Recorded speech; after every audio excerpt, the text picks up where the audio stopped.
kusoo dhawaada asxaabteyda Hanfada Production oo mar kasta aan uga hadli doono haddii aan lahayd sports iyo haddii aan lahayd comedy waxaan ka codsanayaa inaad subscribe like share adii dhahdaan xasan oo ku magac dheer Cumar Buffalo oo jooga dalka Canada qaasatan magaalada Edmonton ayaan qadka taleefanka ku wareystay fantasarkii gobolka Mudug iyo Puntland oo ku sugan dalka Canada ayaan waxaan ka wareystay waayihii quruxda badan oo ku soo qaatay magaalada Galkaayo iyo waqtigiisii sportska عمر مين مقطع أكبر لا تغفر ولا اللي كسر برنامج كان وطلق إلى جنة ولا كورست أكسر هاي أنا سلام يا أدمان أنتي نكسب قادتي برنامج كان أدبا ما سنتي عمر هذه عن برنامج كبودو قالوا markii kugu horeysay gobolka Mudug oo ciyaarto dankaasi waxa ka timid caasimada Nugaal Garowe sax markii ugu horeysay aan ciyaaro Nugaal Bankeed koox bisha casri la socday kadibna goolka waa dadka loo reebay oo gobolka Matalaye Mudug may adiga marka meesha nimid kooxdaas la socday kana tirsanaa laakiin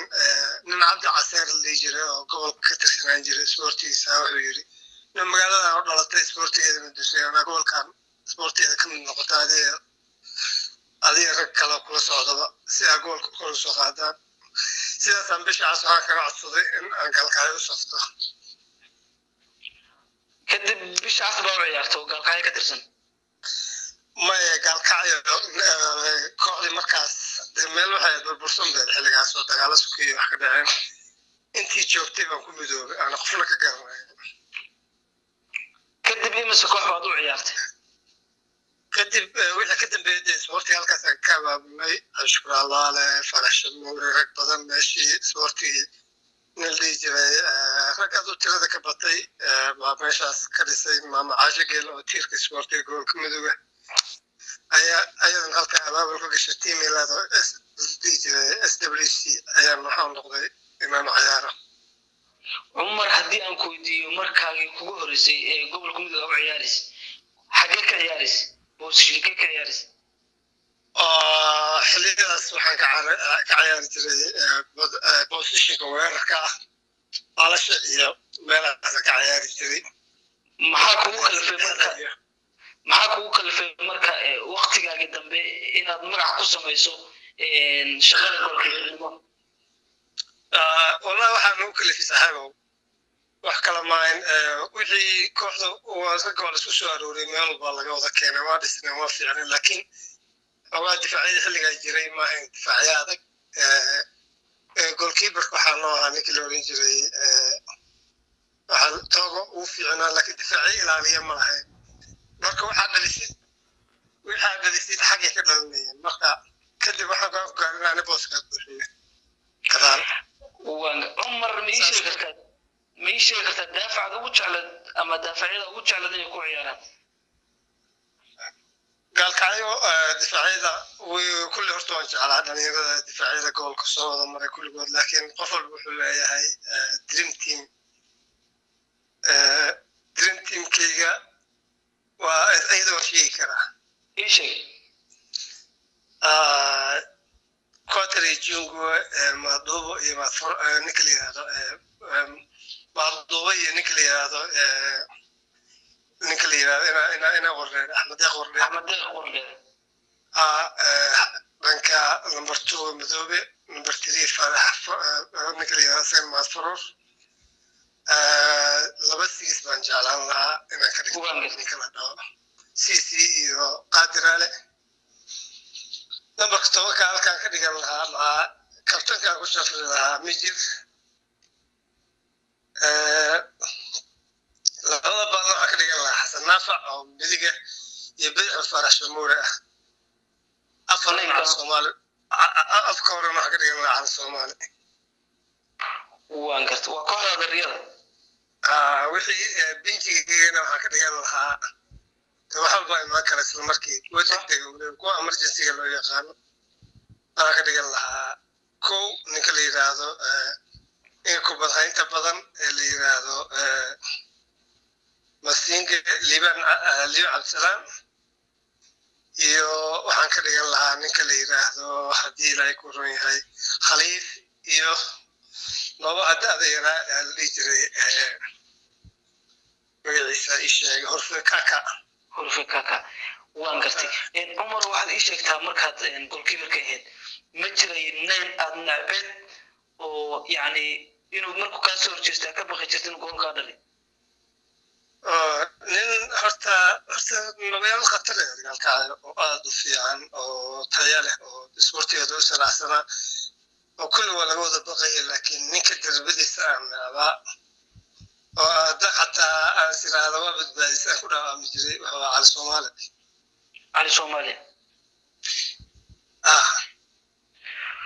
waxaad ii sheegtaa cali soomaali waxaad tiri darbadiisa aad u xooganeed ninka ugu darbada fiican buu darbadiisa waxay xoog badneed wana cabirneed okay ma jiraa kooxaha markaas gobolka ka jiray gadaashaa dhismay koox aad ugu jeclayd inaa u ciyaarsid markasta wallahi way jirtay aniga horta sideeda waxaan iska ahaa nin kooxaha dhisan ama kuwa dhaqaalaha leh inuu ka hor yimaado jecel oo koox ka hoos samaysto oo koox ayagu meeshtaan kaga qaata nin jecel baan ahaa oo waxaan jeclaan lahaa aqalkii gaalkoon baan u ciyaari jirin oo naadiyada ugu adag ah laakiin haddii la yiraahdo koox u ciyaar koox waxaa jirtay iskeeda isu xilqaami jirtay oo waxba haysan la oran jiray haddii ilaahay ku roya magaceeda waxaa la oran jiray monitimi maqa wax la dhihi jiray okay waxdaas kale oo ciyaar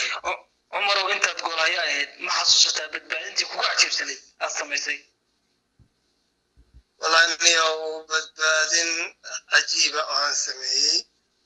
ma xasuusan karto oo waxaa keenaysaa muxuu ahaa waxaana xasuusan dee maalin walba dee weerarku ay ugu badnaan jiray oo maaragtay marka wax badan waa seefgarayn jiray wax badan maaragtay xaysmi jiraan oo difaacyadeyda iga difaackarayn jiray xagga macalimada macalinkee ugu jecleed inuu macalinka u noqdo Elias allah naxariisto oo second coach iyo xubas allah naxariisto coach aad waan jeclaan jiray weli ninka la yiraahdo xubas waxaa experience nin aad ugu sareeya xagga sportiga oo marka gobolada ciyaareen oo dheelitiri jiraa ugu dambeyn sidee u aragtaa barnaamijkan lajnada lagu wareysanayo inaan kugu martiqaadno cumar والله أنا أوفر هاي واسحسوسين وحنقاذا كنا يسحسوسين إن غير اللي يسحسوسين الأولى رجلي سبورتي هذا الجيران غير هذا